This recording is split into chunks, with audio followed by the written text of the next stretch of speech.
Welcome in, Chiefs Kingdom. Another week, another edition of the AP Film Room. We started this up last week for you guys, breaking down Chiefs film from the Packers game. And we got another game of plays and clips to break down here for you Chiefs fans. We're coming off of a big win over the Raiders, over the Las Vegas Raiders, 41-14 on Sunday Night Football. Felt good to kind of see the old Chiefs back in it. And that's where we're going to start today. I'm going to start with Talon today. I feel like I started with Bryan last time, so I'm going to switch it up, keep the order fresh. But Talon, you watch the Chiefs, your favorite team, pummel the Raiders on Sunday. How did that feel? Felt good, man. The way they won felt even better. Just everything was clicking. The rhythm was found early. The offense, Mahomes and Kelsey seemed to be on the same page again. We've been talking about how they've looked, a little frustrated at times, but man, yeah. So not only am I glad with the win, I'm glad with the way they did it and just the blowout fashion. Yeah, and hey, first place. All of a sudden, here we go. How crazy is that? First place after what seemed like just a few weeks ago we were alone in last place. Right? That's World was falling apart.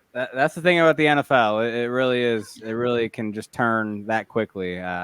Bryan, how are you feeling about the win on Sunday? Was it how you feeling?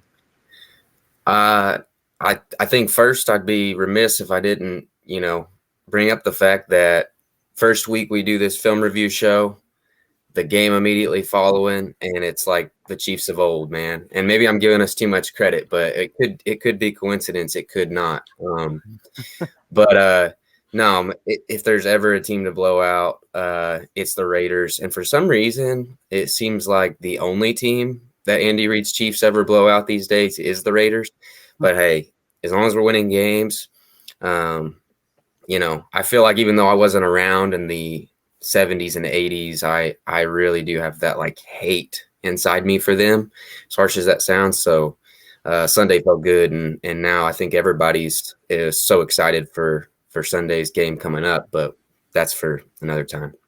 Yeah, Bryan, I gotta say, putting that on us just 1 week in, all of a sudden we're the luck charm. I would have maybe waited a couple weeks, couple wins, maybe make it a streak before we take any credit. But I appreciate you trying to give us credit. Yeah, there you go, getting out in front of it. All right. Yeah, because you're right. This next game is going to be the true test. I mean, the Cowboys look like they could be in the Super Bowl this year, but like you said, it's going to be a tale for another time because today we are breaking down the film from the Chiefs Raiders game. And we've been starting with other places, or we did start in other places in our first episode. We started with the defense. We talked rush offense before we got to Mahomes. But I'm sorry, guys. I got to come in here. I got to take over because it was appointment television to see Mahomes be Mahomes again. And it's appointment viewing right now. First thing, priority. We got to talk about Mahomes and his performance. And Talon actually led into it a little bit by talking about Travis Kelce and Patrick Mahomes' chemistry being back. And that is the first play we're going to look at right now. From the second drive of the game, it was the first third down of that drive, 3rd and 5. And it was just nice to see Mahomes in rhythm. I think that was the main theme from this game was how in rhythm, how much or how well his timing was in his dropbacks. And you'll see it right here. So this is 3rd and 5, like I said. Raiders are in a cover 2. You can see 2 deep high. That's the stuff pre-snap, at least. That's the stuff the Chiefs have been seeing all year. That's how defenses have been stopping them. Supposedly, is that the 2 deep high shell. But what we're going to see here is that the Raiders are actually disguising it a little bit. They're not actually in a 2 high. This is actually going to be the deep safety to the left of the defensive formation, and you'll see on the right over Kelce. Abram, instead of actually dropping deep, he's actually going to be more in a more focused on Kelce role. So kind of like a robber role to an extent, but just kind of focused on Kelce, who's obviously the biggest target on the Chiefs offense and is why he's going to be kind of targeted on him. And you're going to see the timing of this is exactly why this play works so well. So Kelce's got an intermediate out. Mahomes gets the ball out as soon as he's at the top of his drop. And what that does is he doesn't throw it too early, doesn't throw it too late. What that does is that allows that flat defender you see in front of Kelce to kind of take his time to get up to the running back, kind of, make that window more open. And then Tyreek Hill, the wide receiver out here, is going to deepen that cornerback. And so all of a sudden you have a little bit of a window on the sideline where Kelsey's just, sitting pretty. And Abram's kind of in a bad position to take on that out route. This could have been defended better by Abram. I probably will say if his focus was on Kelsey, he probably could have, he probably could have had a better little angle, I guess, on taking that away. But this is where I'll hand it off to whoever wants to talk about the offensive tackles, because this is another thing. And we'll go with Talon because we said he's our offensive line guru a little bit. What I liked about this play too was that Mahomes' drop wasn't very deep, and you can see kind of Brown and kind of handled Ngakoue pretty well to an extent. But if it was a little deeper, Talon, I feel like that might, Ngakoue might have been able to get in there and make a play. How did you feel about the pocket presence of the pass protection here? Yeah, look, man, the way that Brown plays, he's going to force guys to go around him. That's what he's going to try to do with that big body. But the problem with that is, his feet just sometimes, a lot of the time, are not quick enough to do that. So he has to take a 45-degree kick slide to get hands on him, because he's a super strong guy. Once he gets hands on him, he can usually kind of get leverage and win most reps. He just has to get hands on him first, and his feet usually don't do that for him. But this is a good rep for him. He gets hands, and you can see he just kind of works his way up past Mahomes, keeping that pocket clean. And you're right, man. Mahomes does a great job of not getting too deep, recognizing and being aware of where the pocket actually is. Everybody's doing a great job, and Mahomes and Brown have a good rep. If Mahomes is dropping too deep, Brown loses this rep, because Ngakoue doesn't have to now round any corners. He can just kind of narrowly get to Mahomes, and there's not much of a obstruction of his path. So this is a great rep for pass pro, and Mahomes is looking much more comfortable in what they're trying to do in terms of protection. Yeah, no, this was just on time, in rhythm. That was the best part about it. Bryan, you got any takes on this play from Mahomes to Kelsey? I think first, Mahomes, you can just tell that the fundamentals in practice are what's coming first. And I think that's why with the Green Bay game, even though the results weren't necessarily what we would want on the box score, this pocket presence, the way that his drops played out and the depth that he was getting, I thought was better. And you can tell it's something that he's been hammering on. Kelsey, I'm surprised the Raiders didn't make more of an effort to be physical with him. And I think any team, if you're not doing that, that's just a huge mistake. And there are going to be defenses we see the Chiefs play, probably even Dallas to some extent, who do a better job of that. And that's when it'll be interesting to see what the other receivers can do.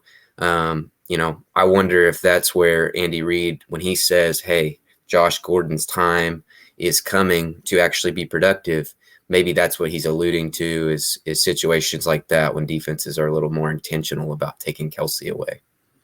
Yeah, no, defenses have been mugging Kelsey all year, and it was interesting to me that you're right. I don't think the Raiders were doing it as much in this game as they could have. They still did at some points, and if you read my article on arrowheadpride.com, actually, I pointed out a play where they did rough up Kelsey a little bit, but Mahomes' pocket presence allowed Kelsey the time to get out of that and actually get into his route still, and it became a big completion. So just the same thing, though. Mahomes is on time, on rhythm, and actually just in terms of just good pocket presence when the timing isn't there, was just all improved and it helped the offense. And this is another example here of him playing comfortable.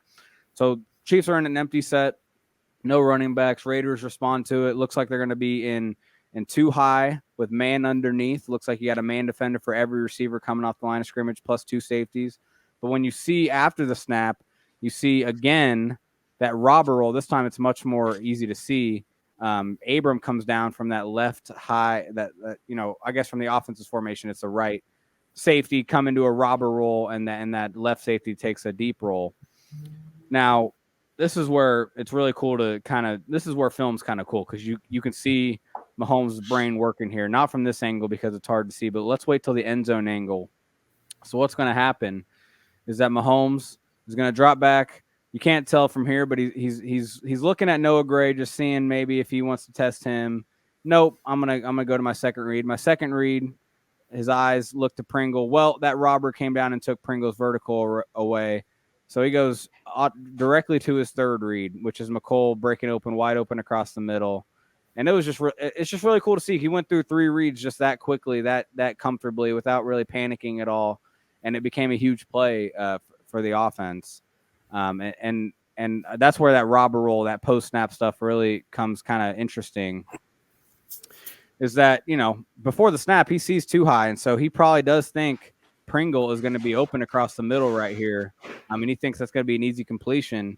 But he is able to recognize that the robber roll came down and took that route away from Pringle, and it was Hardman that was open. So it was just cool to see Mahomes kind of be in rhythm, get the pass out and to the right person, that the person that was open the most on that play. So it was good to see McCole get a big play. I feel like, I don't know, all McCole's plays are kind of like this, where they just get the ball in his hands with space and he uses his speed really well.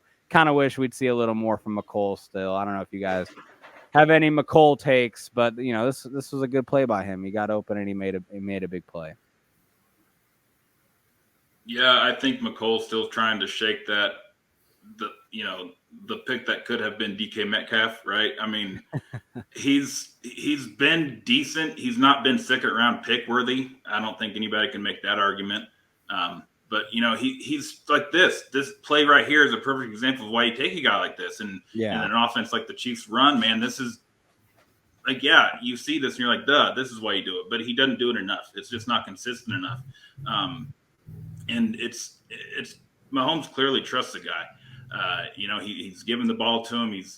We see time and time again that Hardman is still getting targeted, maybe not as often as you would hope to be in this phase of his career and his time in the offense. But time is running out. Like it's contract year coming up, and if he wants to remain around, he needs to step it up a little bit, because the Chiefs need a legit wide receiver too. And, I know some people say, well, you have wide receiver 1 Hill and wide receiver 2 and Kelsey. Well, that's not true. You need a true wide receiver 2 for this offense to really hit its true ceiling. So yeah, man, we need to see more of this in the second stretch of this season. No better time. Yeah. And that was one of my main takeaways from this game, was that Mahomes, him playing better, just allowed the second receivers to be better, the secondary options to be better. We'll talk about Daryl Williams a little later, but it allowed those guys to be better because he was just playing better. And maybe that's the whole thing, is that when you have an elite quarterback actually playing as like an elite quarterback, maybe the glaring need for wide receiver 2 isn't as big. But I guess that's a good question, Brian, that I'll let you kind of hit on real quick if you want. Yeah. Does this team really need a wide receiver 2, or is it just Mahomes? Can Mahomes just play good enough to where the complementary weapons can just do enough to make up for it? My stance has always been that when Kelsey and Hill are healthy and playing up to their potential, obviously they're second to none. So that's enough, to cause defenses problems, to be a really, really productive offense. That being said, you'd like to have a second wide receiver who's better. We saw what that can look like with Sammy Watkins at times, when defenses did a better job with Kelsey and Hill. But when Mahomes' process looks good, like it did on that play that we just went over, I think he can find ways to get these guys doing things that fit their skill sets well. Like that play with Hardman. He gets a ball on him quick in the short area and puts it in a spot where he can take off and run. I mean, if we can get a play like that from Hardman every single game, it's not what we want at a second round pick, but it's better than what we have been getting from him up to this point in the season. That's the thing, is that if he wasn't a second round pick, if this was just some guy they found off the street or some undrafted free agent, then, or, 5th, 6th, or 7th round pick, we'd all be, honestly praising him because he is so good in his role as a jet sweep guy, reverse guy, punt returner, obviously just a speed guy. But yes, because he's a second round pick, that's just not good enough to just be that role. You have to be able to do more. And in my opinion, before we move on, I think it's pretty obvious that the Chiefs agree that they need a wide receiver too. I mean, just think about it. They went hard after Odell. They tried to sign Juju Smith-Schuster this offseason as well.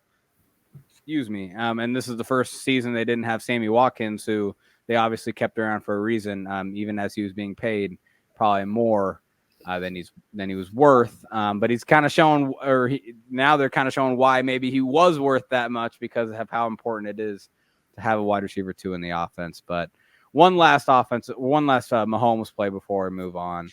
Just wanted to highlight this last touchdown. Another complimentary receiver that scores here, Byron Pringle. I just thought this was a really cool play design, honestly. You motion in Noah Gray, kind of make it look like maybe you're help setting the edge here so you can run to the outside. And that's exactly what they fake. They fake the little toss here. Pringle does a really good job of selling the block and then getting out of that cut and just getting vertical and getting into the end zone. I just thought this was a really cool play call. Byron sells it really well. I also don't know why couldn't have this been the play that they get Josh Gordon going on? Could Josh Gordon not sell a block good enough and get open like Pringle does here? I just thought that might be a good way to get him going, is maybe just get him a free touchdown real quick. But maybe Byron sells it a lot better, which he really does. I mean, he gets all the way to basically to the defender's chest here, acting like he's going to block him, and then comes out. And the other thing I want to point out too is the timing. Look at the timing where Mahomes, when Mahomes is throwing it, and where Pringle is when he's throwing it. I mean, that's just great timing. And if he throws it a little later, he might get hit. The cornerback maybe be able to recover too. So that's just another example to me of Mahomes playing really comfortably, playing within the offense, because this is a very well designed play for the offense, for a big play. And so, I do want to float this idea out, and Talon, I'll let you respond. And I did not ask you guys this beforehand, so I hate to catch you off guard like this. But, I had a little theory that maybe Andy Reid was calling the plays this game, and Eric Bieniemy was not. Did you guys notice anything in the game plan that would make you think maybe there was a play calling change, or maybe there was some sort of change in the philosophy, I guess, of who's calling plays, or what the tendency, I guess, of each play call was? It seemed like to me there was a little bit of something different in the game to me. The plays were successful. No, I don't know. I mean, other than that, it just looked like guys were making plays, right? Like we've seen Kelsey drop passes, we've seen Hill drop passes, we've seen Mahomes miss wide open guys.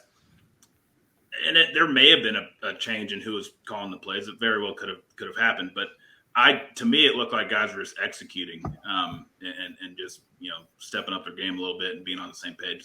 That to me was what I noticed. And I'm not saying there wasn't something going on different on the sideline, but I mean, if there was, that's great. Keep doing it.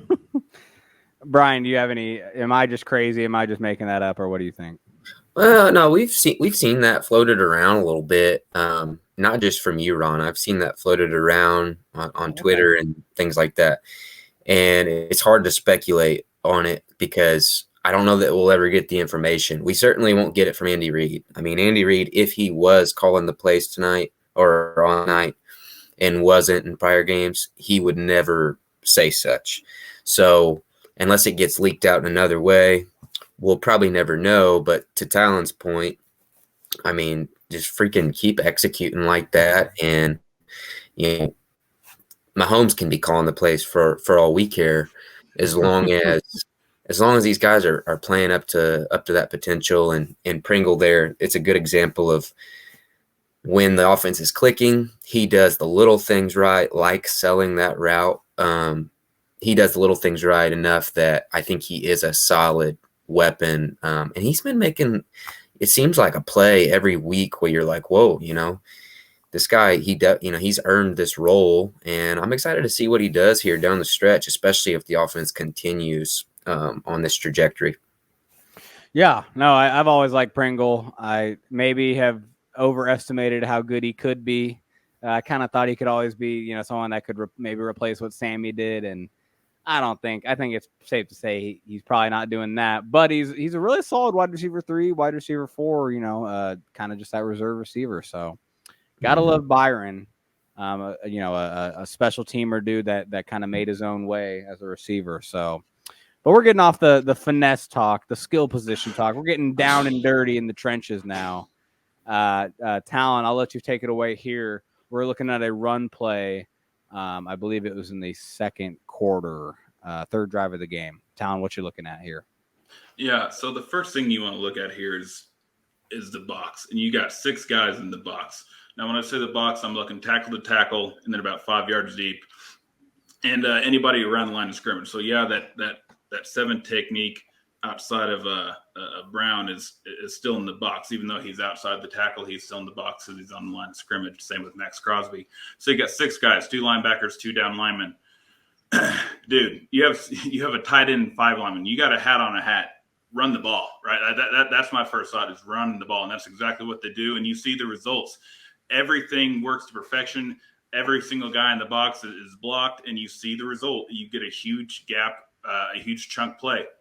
You have Brown and Tooney, exactly what we were talking about last week on that combo down block with just the way they can move guys out with ease. And really, in all honesty, Brown isn't really doing much on the down block.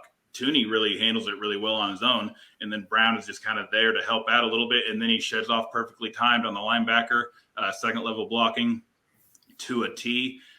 You got the pull block on Trey getting his guy down on the ground, and then you got Noah Gray getting kind of lucky because he leaves his feet. Well, I guess he doesn't really leave his feet there. He just kind of maneuvers around the block, but he does a great job of stuffing that run in there and stuffing the block in there and getting that linebacker out of the way. He doesn't get a full on. He just does enough, right? He pops him, and there's Daryl Williams hitting the hole quick and just a little hesitation to let the block set up.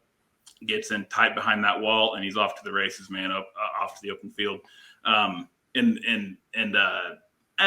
let you guys touch on other stuff. I don't want to talk too much, but this was a great run, perfectly executed from the get-go with the 6-man box. Absolutely.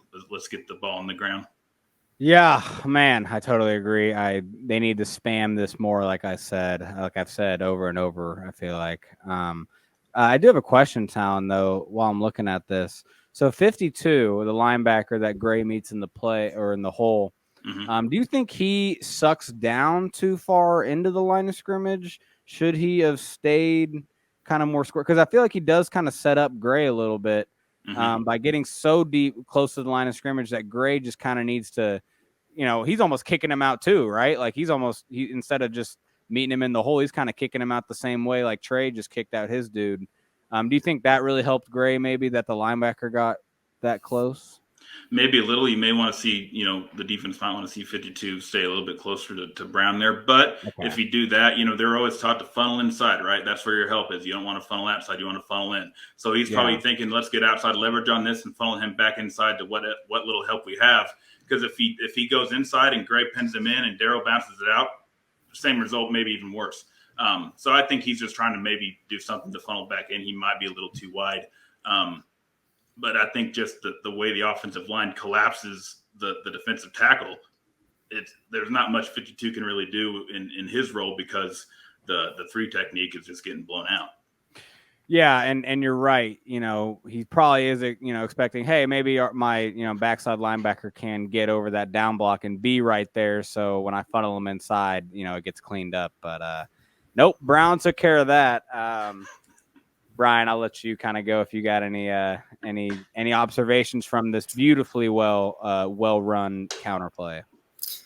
Right, the combo by Tooney and Brown, which you guys hit on, it executed to pretty much perfection. And it makes me think of, let's see where this season goes. Let's see where things end. But I don't know that this offensive line, the facelift that it's received, it's played out pretty good on the field, especially with these types of gap runs, as we've mentioned before.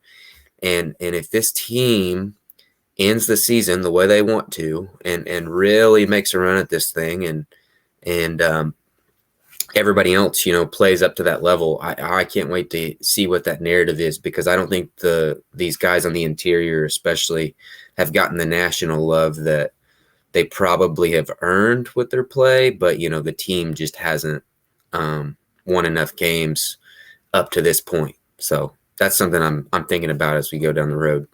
Yes. Yeah, and I'm glad you mentioned how, we want to see more gap runs, because that is something I wanted to make sure we touched on, the difference between gap runs and zone runs. You see Andy Reid has always been, as long as he's been in Kansas City at least, a very zone-heavy run guy. He prefers inside zones. He'll do outside zones as well. And zone blocking basically is just, each lineman kind of has a particular place they're going to block. It doesn't really matter who that person is necessarily. They're kind of just blocking a space. They kind of just get a body on a body and let the running back kind of read where those seams kind of end up happening depending on where the bodies are. The gap runs, they're hitting a specific gap. And right here, what gap they're hitting is off tackle, the C gap between, Brown's outside of Brown and in between the kick out block. And so that's why it's called a gap run, because there is a specific gap they're going for. And the best part, I love this play because the gap, you can see it clean perfectly. I mean, look at that gap. The kick out takes him out of the play. I'm moving my mouse over like you guys can see it. I don't think you can. But Noah Gray's block is the seal there to the left. But then look at that wall that the down blocking is creating. I mean, good Lord. That is why it's called a gap run, because they are trying to hit that exact gap. And that is exactly what it looks like when it's ran to perfection. So that was a really nice play by the Chiefs run offense. I just wish they did it a little more, just a little more for us, guys. I mean, we all love a little old school football. So it'd be nice to see it more. But, the crazy part about Daryl's game, wasn't that big run. Unbelievably, somehow, it was about a 40-yard touchdown catch. Talon, take it from here. The play of the day from Daryl Williams. Yeah, sometimes you break down a play and there's not really much to break down other than it's just fun to watch. But now you see a play like this, and Daryl Williams, it seems like a little thing, but oftentimes, when you see a quarterback start to scramble, you see running backs or anybody cut routes off and start to come back, right, and try to help out the quarterback, which, I mean, technically, fundamentally, I think is what is very widely coached. But what Daryl does here is just stay on his path, right? He turns this upfield and kind of just turns it into a wheel, because I think at first he sees Mahomes drifting that way, and he cuts it up, right? He starts going upfield. Well, then Mahomes starts to cut across the field, and at the very last second, and I mean the last second, he slings it downfield, and I could have sworn he was past the line of scrimmage, but then on the replay he wasn't, so it was clean. It was a good play. See right there, you see when Daryl starts to turn up, Mahomes is perfectly set up to just kind of hit him right there in the flats, right? Turn up. Mahomes is there. And then Mahomes takes off, and at the last second, he sees him out of the corner of his eye. And I don't really even know if Mahomes knew who it was or if he just saw it was a white jersey. Because if he knows that's 31, is he throwing it up? I don't know. But anyway, he throws it up, and Daryl Williams just makes a Randy Moss, Tyreek Hill-esque type of catch over Jonathan Abram. I mean, it was remarkable. I couldn't believe it was 31. I thought maybe someone switched jerseys with him at the break, but no, man, just an unbelievable play by Daryl Williams. And where has this been? This is remarkable. Everybody, including myself, never really considered him a receiving back. I mean, he's been good though in the stat book with receiving yards in his time on the field. But man, this game really blew open the playbook for him. And after seeing plays like this, man, we're going to see him much, much more involved. Yeah. No, and one thing I noticed about this game, we're not breaking down the checkdowns, but Mahomes was checking down in rhythm a lot. Daryl was doing a really good job at that, but I do think Clyde being back in the offense, if Mahomes is going to be as willing to drop off, I guess, when he needs to in rhythm, all that kind of thing, giving the running back space, in the flat and everything. I feel like that'll be a really big boost with Clyde back in the game. That is something I noticed. Bryan, you got any takeaways from the Randy Mossing of Jonathan Abram, our favorite player in Chiefs Kingdom?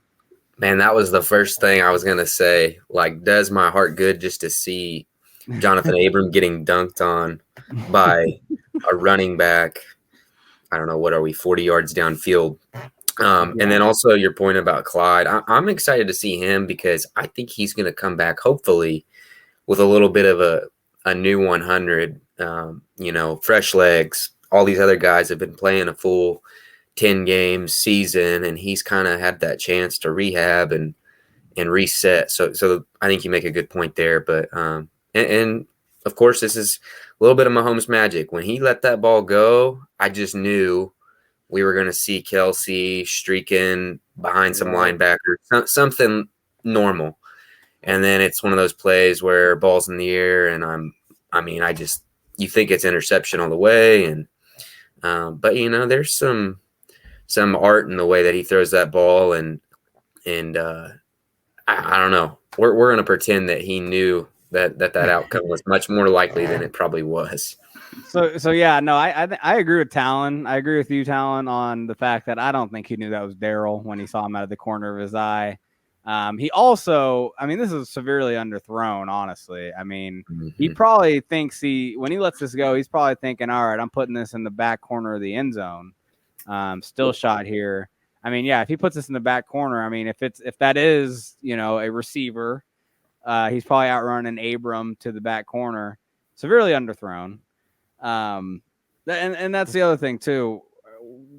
How would you guys be? I don't know. Should we be like a little, just be like, hey, Mahomes probably should have thrown an interception on this, like, or should we just say like the turnover luck is finally going our way a little bit more instead of kind of maybe criticizing him for taking those shots, because Mahomes has always taken these shots.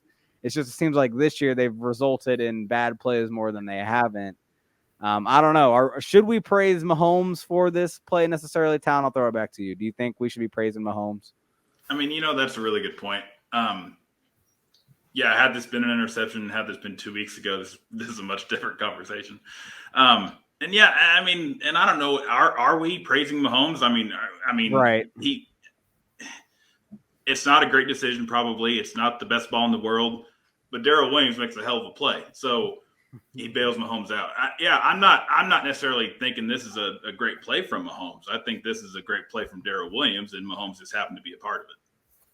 I love it. Yeah, that's the truth. I think it really is. And it's still just crazy to me that Jonathan Abram, a first-round safety, allows a power back. Daryl Williams is that is not, you're not talking about Alvin Kamara. You're not talking, that is a guy that I don't, is not very relied upon to catch the ball, getting mossing over you. Right. That's pretty crazy. And this wasn't his only catch. Like he went over the century mark. He had like 8 catches or 9 catches for 108 or something. Yeah, exactly. And that's why I really am excited about Clyde back, because a lot of that was checkdowns, and we could have broken that down a little bit. But basically, when we were talking about earlier with Mahomes being in rhythm, that's what it was. It was Mahomes looking downfield, and if the reads weren't there in time, man, he's hitting the checkdown. He's not waiting around. He's not trying to force anything downfield. He's not escaping the pocket and hoping something comes open after. No, he's just hitting the checkdown. And if he can do that a little more with someone like Clyde, like you were saying, Bryan, that, I don't know. I just feel like that's a really good recipe, because I feel like Clyde's really good in those flat areas, just making a dude miss real quick.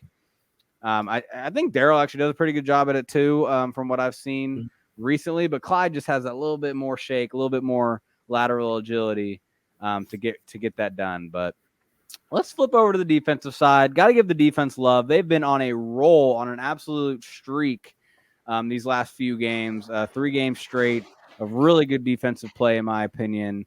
And we got the biggest play of the year from not the most welcomed member, I guess, of Chiefs Kingdom this year. A lot of people not happy with the Jaron Reed experiment, I guess, so far. But Bryan, he got a sack. What are we seeing on this play? He did get a sack, and he was flashing a little bit in the last couple weeks too, and I put some of those plays in the film review articles I did on the D-line, but it was plays like this that as the game went on had Derek Carr turning into the pumpkin that he always used to be when he played against the somewhere. David and Darren Carr are probably going to block me for saying that on Twitter, but no, pre-snap, you've got Jones and Clark out wide.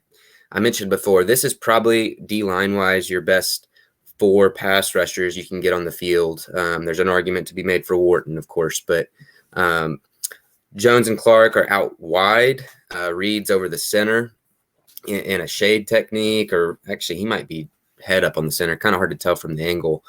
And I also note that they're already letting Melvin Ingram do some of the stuff that he's been really good at in his career, that like floating around, kind of not sure where he's coming from, just really disguising things, trying to confuse Carr. And so post snap, the Chiefs rotate to a variation of 2 safety high zone coverage. And Reed here, as far as his piece of it, he wins pretty quick, but I want to talk about coverage wise, part of the reason why he's able to get this sack, and highlight L'Jarius Sneed, because in that slot position, towards the top of the screen, he is up on pressing, that point man, that first receiver, I believe Brian Edwards there. And I just love how he is physical with not just Edwards, but then he also gets his hands on Waller. And it's kind of the flip side of what the Raiders did with Kelsey, or didn't do at times. But anyways, those are the first receivers that Carr's looking at, trying to find. And Sneed's physicality just kind of slowed them down just enough.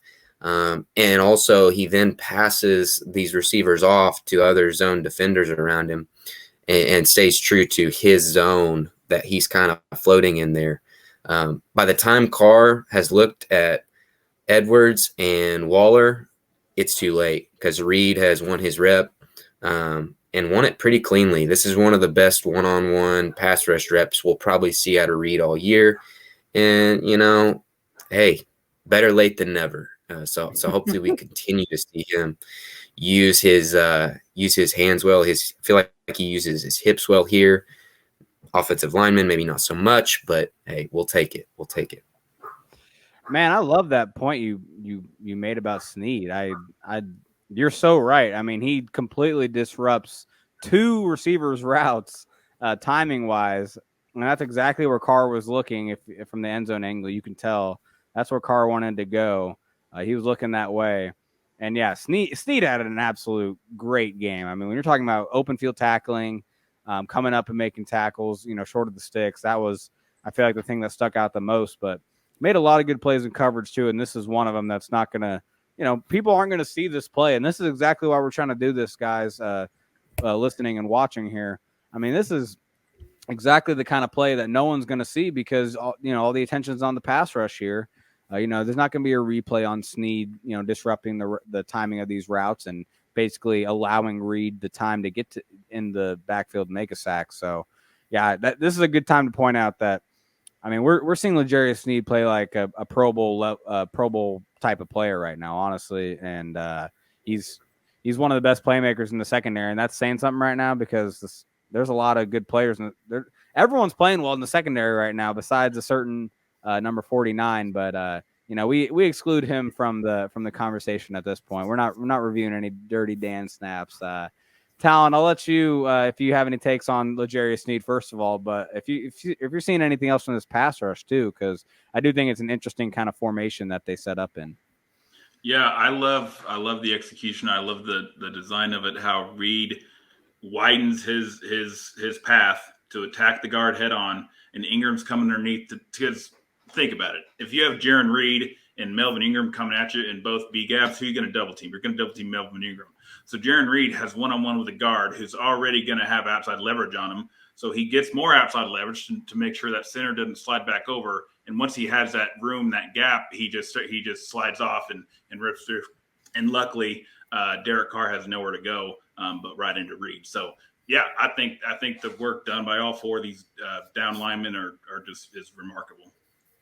Yeah, the only thing I want to add is that I don't quite understand, and I guess, I do get they're just trying to be creative at this point, I guess, but, the Chris Jones at DN thing only makes sense to me on rundowns. That is the only time I really, truly get it, because I feel like he's just such a big body. I feel like offensive tackle is just, it's not an easy thing to set the edge and kind of just, hold a guy like Chris Jones from kind of penetrating or, roughing up a play to that side. All that to say, when it's a pass rush situation, he's got to be inside. I mean, that dude is so dominant from the interior. It just never it doesn't make sense to me to ever really have him pass rushing from the outside. I mean, look, it's kind of a good play to kind of show why he probably shouldn't be either. I mean, I feel like we noted this last week too, but look how far away he gets from the lineman off the initial, his initial engagement with them. I mean, you're not gonna win going anywhere like that, and that's just not how he wants to win or tries to win around the edge. No, he needs to go through a guy and explode through a gap and get that kind of that leverage by doing that instead of trying to go around the outside. So yeah, I didn't really quite get that, and I hope that's, like I said, I get it. You're trying to be creative. You don't want to do the same thing over and over, be predictable, that sort of thing. So you're going to switch it around a little bit sometimes, but keep Jones on the inside, especially on pass rushing downs for sure. Bryan, we got one last defensive play for you to break down here. And I honestly, this is a Deshaun Jackson play, isn't it? All right, I'll let you take it away. Yeah. So this play right here is when the game, at least for me, felt like it was over. And it's so weird because I think we all saw that ball caught and we thought, oh, well, here we go, touchdown. We're about to have a shootout. And by the end of the play, it honestly, I don't know. I just felt like the Chiefs had it on ice pretty much. But so the Raiders, they have heavy tight end personnel. They have 3 tight ends, all to the same side, all attached to the line of scrimmage. And the Chiefs are in their base defense. So they have 3 linebackers on the field, and Willie Gay is up on the line of scrimmage there at the bottom of the screen. They end up running another cover 2 zone style of coverage. And the Raiders run a concept that you're going to see basically every team in the NFL run at some point, where you have the deep play action from the quarterback, deep crosser, and then a post on top of it. And they're trying to mess with the safeties and get them to either to commit to one or the other and hopefully get one of the receivers loose downfield.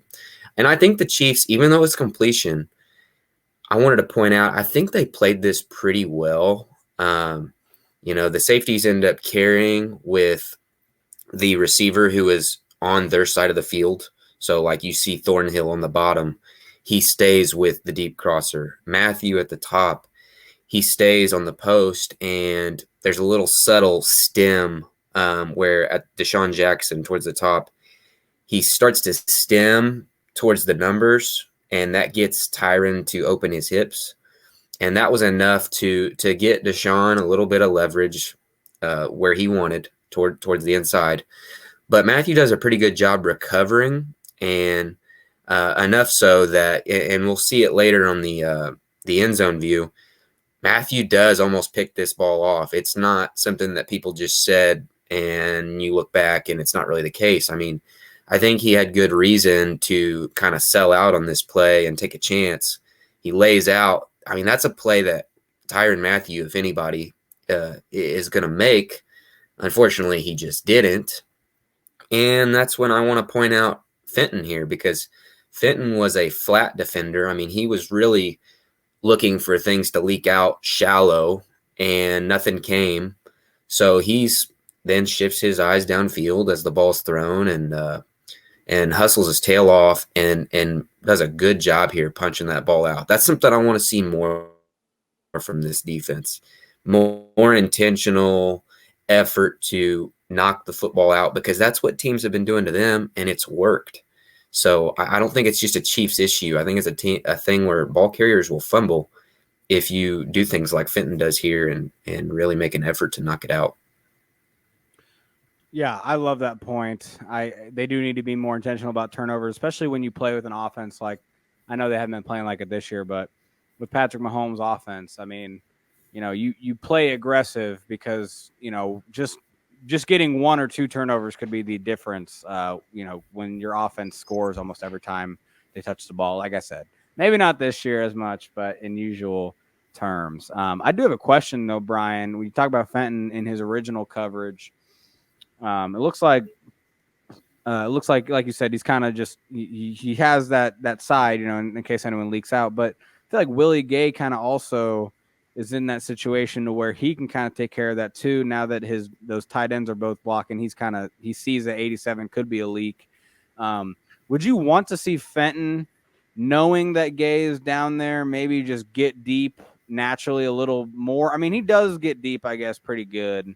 The more I think about it, but because I guess if he just kind of understands that Gay has that and sells out a little more to just get deep, he could have been there, I guess, a little deeper, I guess, with Jackson to just make the initial tackle instead of Jackson helping him out by running backwards for some reason. But what do you think about that? No, that's a good question, and or a good thing to ponder, because I mean, I don't know. Maybe they're coaching him to say, okay, if you get the crosser, if these routes are flipped, maybe they're thinking, okay, you'll be right underneath that. Yeah. I don't know. So that's tough. It's one of those situations where you'd kind of like to know what he's being coached to do, and it's one of those plays where, I mean, he's not wide open. We didn't make the play. It's a fail. No two ways about it. I mean, you don't feel great about giving up a play like that, but it also, I don't know. I will give Matthew the benefit of the doubt. If this play happens again Sunday against Dallas, hey, I'm okay with him taking a chance or two every now and then. And Fenton, I don't know. He just kind of feels like he's in a little bit of no man's land, not really sure, because there's nothing super threatening right on his heels. In his zone.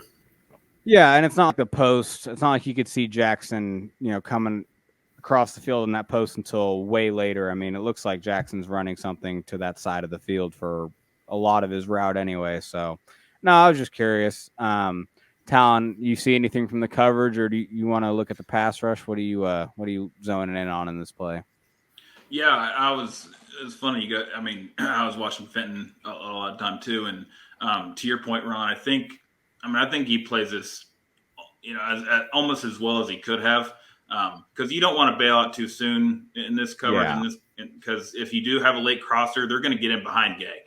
Gay's not going to be able to see a crosser coming behind him, so you want Fenton, because yes, he's the flat, but he's also, he's got kind of hash to number area as well. He's, the whole 50-yard line area is Fenton's responsibility, and if one of those tight ends, like Bryan was mentioning, comes across and sneaks in behind Gay and catches that ball about the 50, and Fenton's bailing out to go help out a safety, I mean, you're done, D. But so I think Fenton notices there's no crossers, there's no immediate danger, and I think he plays this really well. And in doing so, he's in the right spot at the right time, and he makes a play. No, I'm glad you mentioned that, because this is really a 2-person route. I mean, you're seeing Waller and Jackson and the other person out on a route kind of almost immediately as a running back. So it's a 2-person route and a running back check down. So there could easily be another guy coming into that zone where I was kind of saying maybe he should just, bail and get deep and get depth, look for that thing coming across. Yeah, there could definitely be a tight end leaking out into this flat behind Gay.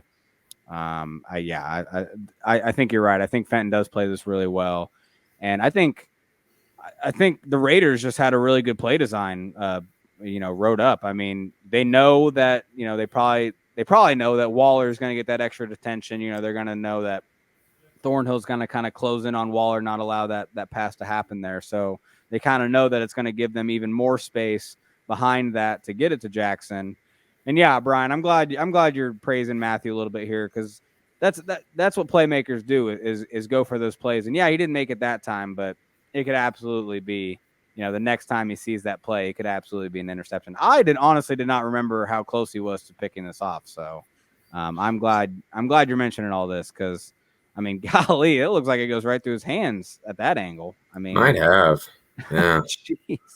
So I guess ball don't lie because we got the ball right back. So, yeah, I don't know. Do you guys have anything else funny wise to comment about Deshaun's path to the end zone? Because that's the other thing.